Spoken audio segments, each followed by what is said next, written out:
بسم اللہ الرحمن الرحیم۔ السلام علیکم ناظرین، آج مجھے سورہ حامیم سجدہ یعنی کہ سورہ فصلت کا خلاصہ بیان کرنا ہے۔ سورہ فصلت قرآن حکیم کی 41 نمبر سورہ ہے۔ اس کے 6 رکوع ہیں، اس کی 54 آیات ہیں اور اس کے اندر 7 پیراگراف ہیں۔ سورہ حامیم سجدہ کا نام سورہ فصلت کی آیت نمبر 3 کتاب فصلت آیاتہ قرآنا عربیا لقوم یعلمون، یعنی یہ وہ کتاب ہے جس کی آیات، جس کے پیغامات بہت واضح ہیں اور وہ عربی زبان میں ہے، اس لیے کہ لوگ اسے جان سکیں۔ اس کا تعلق قرآن حکیم کے حامیم گروپ سے ہے، یعنی یہ 7 سورہ کا، سورہ مومن سے لے کے سورہ الاحقاف تک صورتوں کا وہ مجموعہ ہے جن میں حامیم آتا ہے، یعنی اللہ تعالیٰ کی حمد بیان کی جاتی ہے۔ اور حامیم کا تعلق الرحمن سے ہے، یعنی اللہ تعالیٰ کی صفات سے متعلقہ ہے۔ اور ان آیات میں توحید کے علاوہ مشرکین کو متنبہ کرنا اور مومنین کو بشارت دینا اور ان کی حوصلہ افزائی کرنا کا ذکر زیادہ پایا جاتا ہے۔ اور اس کا پس منظر یہ ہے کہ جب سرداران قریش نے دیکھا کہ اسلام بڑھتا جا رہا ہے تو انہوں نے کوشش کی کہ اب مسلمانوں کے ساتھ کچھ نیگوشیشنز کیا جائیں، مذاکرات کیا جائیں۔ تو انہوں نے عتبہ بن ربیعہ جو کہ ابو سفیان کا خسر بھی تھا، یعنی خالد بن ولید بن عتبہ کو بھیجا۔ رسالت مآب اس وقت مکہ میں عبادت میں مصروف تھے، تو عتبہ نے آ کے رسالت مآب سے کہا کہ وہ بھتیجے، میں آپ سے کچھ بات کرنا چاہتا ہوں۔ اگر آپ کو مال و دولت کی ضرورت ہے تو ہم آپ کو وہ دیتے ہیں، اگر آپ بادشاہ بننا چاہتے ہیں اس کے لیے بھی ہم حاضر ہیں، اور اگر آپ سمجھتے ہیں کہ آپ کو علاج کی ضرورت ہے تو وہ بھی ہم دیتے ہیں، لیکن آپ خدا کے لیے اس دین کو، جو اس وقت ہمارے بزرگوں کا دین ہے، اس کو پامال نہ کرو، ورنہ یہ ہے کہ ہمارے آباء و اجداد کی ساری عزت اور ہماری اسٹیٹ کی جو فوقیت پائی جاتی ہے عربوں پہ، وہ ختم ہو جائے گی۔ تو رسالت مآب نے جواب میں سورہ سجدہ کو تلاوت کیا، اور جب آپ اس آیت پہ پہنچے فَإِنْ أَعْرَضُوا فَقُلْ أَنذَرْتُكُمْ صَاعِقَةٌ مِثْلَ صَاعِقَةِ عَادٍ وَثَمُودَ، تو عتبہ نے رسالت مآب کے منہ پہ ہاتھ رکھ دیا کہ ہماری قوم کے لیے یہ آپ دعا نہ کریں ورنہ یہ قوم تباہ ہو جائے گی۔ تو جب عتبہ واپس گیا قریش مکہ کے پاس تو انہوں نے کہا کہ خدا کی قسم، میں نے عجیب کلام سنا ہے، نہ یہ شعر ہے، نہ یہ جادو ہے،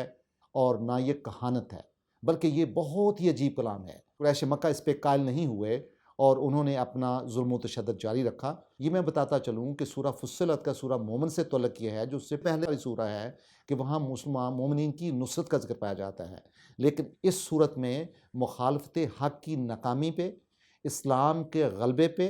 اور ارد گرد کے عالم پہ اسلام کا پھیلنا، اس کا زیادہ ذکر پایا جاتا ہے۔ سورہ کا مرکزی خیال یہ ہے کہ اس میں توحید کا ذکر ہے، حق کی مخالفت کا ذکر ہے، اللہ کا وعدہ نصرت ہے اور مومنین کے لیے حوصلہ افزائی پائی جاتی ہے۔ اب ہم دیکھتے ہیں کہ یہ جو سارے پیراگرافس ہیں ان کا سب تھیمز کیا ہیں۔ تو پہلا جو پیراگراف ہے، جو کہ آیت نمبر 1 سے آیت نمبر 8 کے درمیان ہے، حامیم سے شروع ہوتا ہے،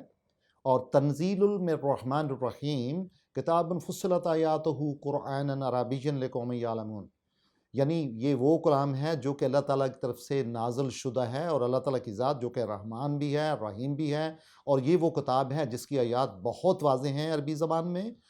تاکہ جو وہاں کی قوم تھی، بدو قوم تھی، وہ جان سکیں، اور بعد میں پوری انسانی تو اس کو جان سکے۔ اور یہ نذیر ہے اور بشیر ہے، یعنی بشارت بھی دیتا ہے اور ڈراتا بھی ہے، خبرداری بھی کرتا ہے۔ لیکن اس کے باوجود جو کفار اور مشرکین تھے وہ اس کو غور سے نہیں سنتے تھے، بلکہ وہ کہتے تھے کہ ہمارے دلوں پہ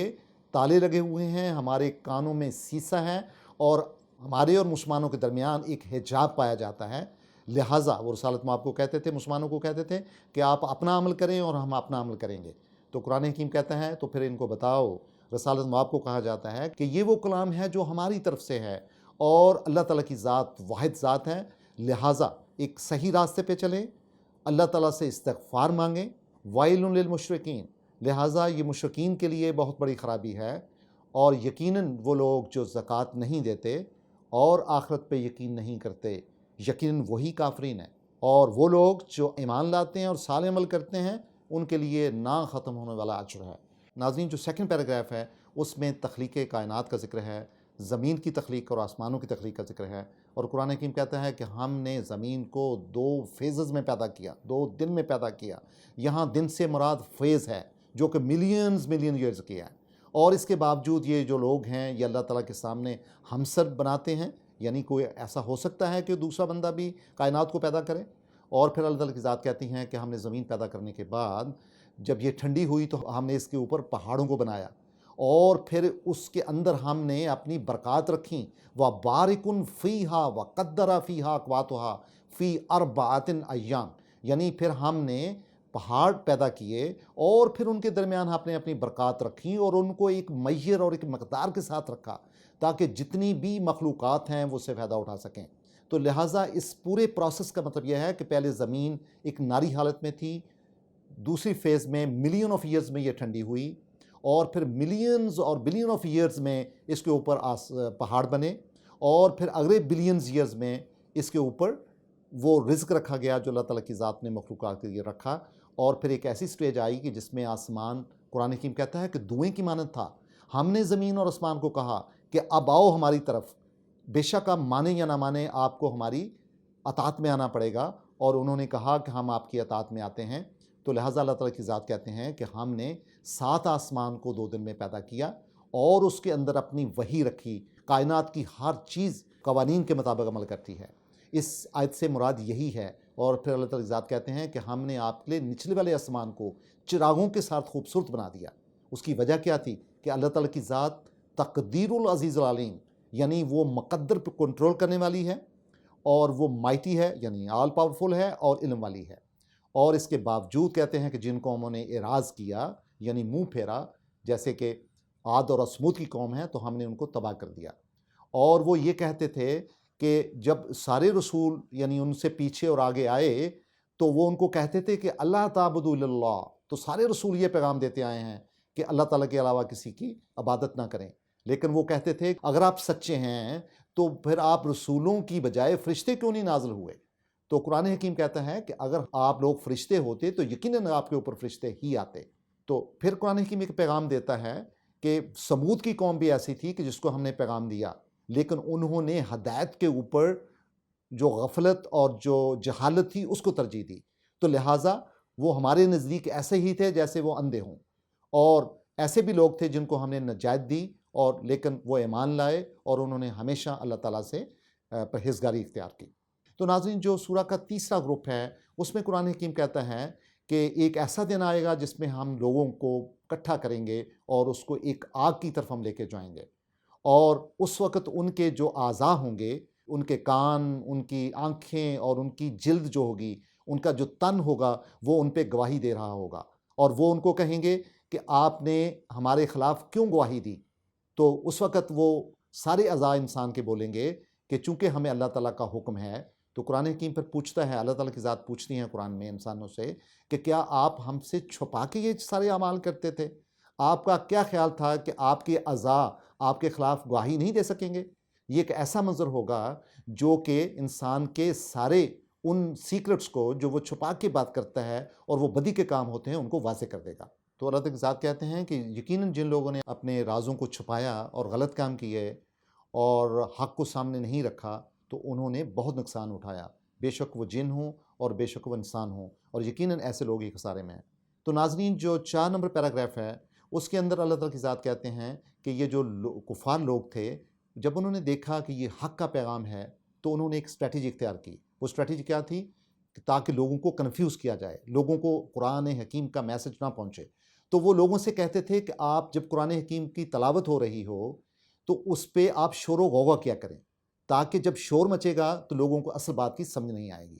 تو قرآن حکیم کہتا ہے کہ لہٰذا ہم ان کو پھر ایسا مزہ چکھائیں گے کہ جو وہ ہمیشہ یاد رکھیں گے۔ ایسے لوگ جنہوں نے اچھے کام کیے وہ ایک اچھے اعمال میں جائیں گے، اچھی جزا ان کی ہوگی، اور جن لوگوں نے یہ رویہ اختیار کیا کہ قرآن حکیم کے میسج کو کنفیوز کیا جائے اور وہ لوگوں تک نہ پہنچے، تو یقیناً ان کے لیے بہت بڑا عذاب ہوگا۔ لیکن یاد رکھو کہ جو لوگ ایمان لاتے ہیں تو اللہ تعالیٰ کی ذات ان کو استقامت دیتی ہے، ان کو تثبیت القلب دیتی ہے، اور ان پہ ملائکی قوتیں آتی ہیں اور وہ ان کو ہمیشہ صحیح راستے پہ رکھتے ہیں۔ جو 5 نمبر پیراگراف ہے اس میں اللہ تعالیٰ کی ذات جو کہتی ہیں کہ جو لوگ بھی احسن اعمال میں ہوتا ہے ہمیشہ اللہ تعالیٰ کی ذات اس کی مدد کرتی ہے، اور اس بنیاد پہ کہ وہ اچھے عمل کرتے ہیں، اور ہر اچھے عمل کی ایک ریئیکشن ہوتا ہے، اس کے ایک حاصل ہوتا ہے۔ کبھی کوئی اچھا عمل جو ہے وہ رائگاں نہیں جاتا، اور کبھی بھی برائی اور اچھائی برابر نہیں ہو سکتے۔ تو لہٰذا آپ لوگوں کو چاہیے کہ جب بھی آپ کے ساتھ کوئی برائی آئے تو آپ اس کو اچھائی کے ساتھ ریپیل کریں اور اچھے اعمال میں لے کے آئیں، اور جب آپ صبر کرتے ہیں، نماز پڑھتے ہیں، اچھے اعمال بجا لاتے ہیں، غریبوں کی مدد کرتے ہیں، تو یقیناً یہ بہت بڑا ریوارڈ ہے اللہ تعالیٰ کے نزدیک۔ اور قرآن حکیم ہمیں میسج دیتا ہے کہ جو شیطان اور منفی گفتیں ہوتی ہیں ان سے باز رہیں۔ اللہ تعالیٰ کی ذات جو ہے وہ ہر لمحہ آپ کو دیکھتی ہے، کیونکہ وہ علم رکھتی ہے۔ اور ایک بات اور بھی یاد رکھیں، قرآن حکیم کہتا ہے کہ کبھی بھی قمر اور شمس جو کریشنز ہیں، جو اللہ تعالیٰ کی مخلوقات میں چیزیں آتی ہیں، کبھی ان کو سجدہ نہ کریں، کیونکہ اللہ تعالیٰ کی ذات ان کو پیدا کرنے والی ہے، تو ان کو پیدا کرنے والے کی عبادت کریں۔ جو لوگ بھی نیک ہوتے ہیں ہمیشہ اللہ تعالیٰ کی سجود میں رہتے ہیں، اللہ تعالیٰ کی تسبیحات میں رہتے ہیں صبح و شام، اللہ تعالیٰ کی ذات ہمیشہ ان کو اچھے ریوارڈ سے نوازتی ہے۔ تو ناظرین، جو چھٹا گروپ ہے اس میں یہ بتایا جاتا ہے کہ غور کرو فطرت پہ، اپنے ارد گرد ماحول پہ غور کرو۔ دیکھو یہ زمین مردہ ہوتی ہے، جب اس پہ پانی آتا ہے وہ زندہ ہو جاتی ہے۔ تو ہم اسی طرح جو انسان مردہ دل ہوتے ہیں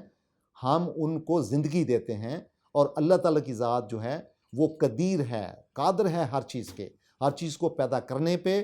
اور ان کو اعمال کروانے میں اللہ تعالیٰ کی ذات جو ہے وہ ممتاز ہے اور حکیم ہے اور بصیر ہے اور سمیع ہے اور علیم ہے۔ قرآن حکیم کہتا ہے کہ دیکھیں یہ جو بدو لوگ ہیں، جو مشرکین اور کفار ہیں، ان کو تو ہم نے قرآن حکیم جو ہے وہ عجمی زبان میں نہیں بھیجا، ان کو ہم نے عربی زبان میں واضح آیات دی ہیں تاکہ یہ نہ کہیں کہ ہم تو عربی تھے اور یہ کلام جو ہے یہ عجمی یعنی غیر عربی زبان میں آ گیا ہے، جبکہ ہم نے ان کو بہت واضح کلام ان کی ہی زبان میں نازل کیا ہے۔ لہٰذا اب جو لوگ ایمان نہیں لاتے گویا ان کے کانوں میں سیسا ہے اور ان کی آنکھیں اندھی ہیں، اور ایسے ہی لوگ ہیں جن کو قیامت کے دن بڑی دور سے بڑی زوردار آواز سے پکارا جائے گا۔ اور آپ تاریخ پہ بھی غور کریں کہ حضرت موسیٰ جو تھے وہ جب لے کے آئے تھے اللہ تعالیٰ پیغام، تو لوگوں نے اسی طرح اس کی مخالفت کی تھی۔ اور ایک بات ہمیشہ یاد رکھیں، قرآن حکیم کہتا ہے کہ جو لوگ صالح عمل کرتے ہیں اور اپنے نفس کی تطہیر کرتے ہیں اور برائی کو اچھائی سے ریپیل کرتے ہیں، دور پھینکتے ہیں، تو اللہ تعالیٰ کی ذات ایسے اچھے اعمال کا ہمیشہ اچھا معاوضہ دے گی، اور اللہ تعالیٰ کی ذات اپنے لوگوں پہ کبھی بھی ظلم کرنے والی نہیں ہے۔ 7واں جو لاسٹ پیراگراف ہے اس میں اللہ تعالیٰ کی ذات کہتے ہیں کہ دیکھو ہم نے اللہ تعالیٰ کی ذات ہی کی طرف قیامت کے دن کا علم ہے، اور کیونکہ اللہ تعالیٰ کی ذات واقف ہے اس سے جو کہ پھلوں سے اور پھولوں سے نکلتا ہے، اور جب کوئی مادہ حمل میں آتی ہے یا وہ حمل کا اخراج ہوتا ہے تو اللہ تعالیٰ کی ذات ہر اس چیز سے واقف ہے۔ اس کائنات کی کوئی چیز اللہ تعالیٰ کے علم سے باہر نہیں ہے۔ اور اے انسانوں، ہمیشہ خیر کی طرف آؤ، یعنی انسان جو ہے وہ عام طور پہ خیر کو پکارتا ہے، لیکن جب اسے کہیں برائی ٹچ کرتی ہے تو انتہائی مایوس ہو جاتا ہے، اور جب ہم اپنی رحمت سے بخشتے ہیں تو وہ کہتا ہے یہ تو صرف میری اپنی بدولت ہے، اور جب اس کے اوپر سختی اور مشکلات آتی ہیں تو وہ کہتا ہے کہ اس میں تو میرا کوئی قصور نہیں ہے، اور پھر وہ دعاؤں پہ آتا ہے۔ تو انسان کو اپنی فطرت سے اور اپنے اعمال سے بھی سخت سیکھنا چاہیے۔ اور آخر میں قرآن حکیم کہتا ہے کہ دیکھو ہم نے انسان پہ اپنی نعمتیں کی ہیں، لیکن اس کے باوجود ان کو وہ باہر پھینکتا ہے، یعنی ان کے باوجود ان کا ناشکرا بنتا ہے اور صبح و شام برائی کو مانگتا ہے، یعنی طول و عرض میں برائی کو مانگتا ہے۔ تو پھر قرآن حکیم آخری 2 آیات میں پیغام دیتا ہے کہ دیکھو یاد رکھو کہ ان کان من عند اللہ ثم کفرتم۔ پھر آپ دیکھو کہ جو لوگ بھی ڈیویشن میں جاتے ہیں، ڈسٹریکٹ ہوتے ہیں صحیح راستے سے، وہی لوگ بہت بڑی مشکلات میں آئیں گے۔ اور ہمیشہ فطرت پہ غور کرو، دیکھو اللہ تعالیٰ کی یہ یاد انفس و آفاق میں پائی جاتی ہیں، یعنی کائنات کے اندر بھی پائی جاتی ہیں فطرت میں، اور آپ کے نفس کے اندر، آپ کی شخصیت کے اندر بھی پائی جاتی ہیں، اور یہ بہت واضح نشانیاں ہیں ہماری طرف سے، اللہ تعالیٰ کی ذات فرماتے ہیں۔ تو لہٰذا یہ کافی ہیں اللہ تعالیٰ کی ذات کو ماننے کے لیے، توحید کے اسبات کے لیے یہ کافی چیزیں ہیں۔ انہ علی کل شیء شہید، اور آپ کو ایک سب کو یاد رکھنا چاہیے کہ اللہ تعالیٰ کی ذات ہر چیز پہ شہید ہے، شاہد ہے۔ کیوں؟ کیونکہ وہ اس کی خالق ہے، اس کی کریٹر ہے۔ آخری آیت میں اللہ تعالیٰ کی ذات کے پیغام دیتے ہیں، یاد رکھو، سنو، اس کے باوجود وہ اللہ تعالیٰ سے ملاقات میں پھر بھی شک کرتے ہیں۔ الا انہ بکل شیء محیط، لیکن ہمیشہ یاد رکھو کہ اللہ تعالیٰ کی ذات ہی ہے جو ہر چیز کو اپنی لپٹ میں لیے ہوئے ہے، ہر چیز پہ محیط ہے۔ تو یہ ہے توحید کا یعنی وہ مقام کہ جس پہ یعنی ہمیں اللہ تعالیٰ کی ذات پہ، جو کہ ہمارا خالق ہے، جو رحمان ہے، رحیم ہے، کریم ہے، عزیز ہے اور غفور ہے، اللہ تعالیٰ کی ذات پہ ہمیں انتہائی قوت کے ساتھ اپنے ایمان میں استقامت پیدا کرنی چاہیے اور نیک اعمال کی طرف راغب ہونا چاہیے۔ تو ناظرین، سورہ حامیم سجدہ، جسے سورہ فصلت بھی بولتے ہیں، یہ اپنی 54 آیات کے ساتھ، 6 رکوع کے ساتھ اور 7 پیراگراف کے ساتھ ہمیں دعوت دیتی ہے کہ ہم اس کے ہر پیراگراف پہ غور کریں، اس کے ہر لفظ کو سمجھیں اور اس کو اپنے دل و دماغ میں لے کے آئیں اور پھر اپنی زندگی پہ اسے لاگو کریں اور نمازوں میں اسے لانچ کریں، تاکہ ان الفاظ کا اور ان معانی کا جو اللہ تعالیٰ کی ذات نے سورہ میں ہمیں دیے ہیں، ہم اس کا اپنی زندگیوں پہ اطلاق کر سکیں۔ Thank you very much.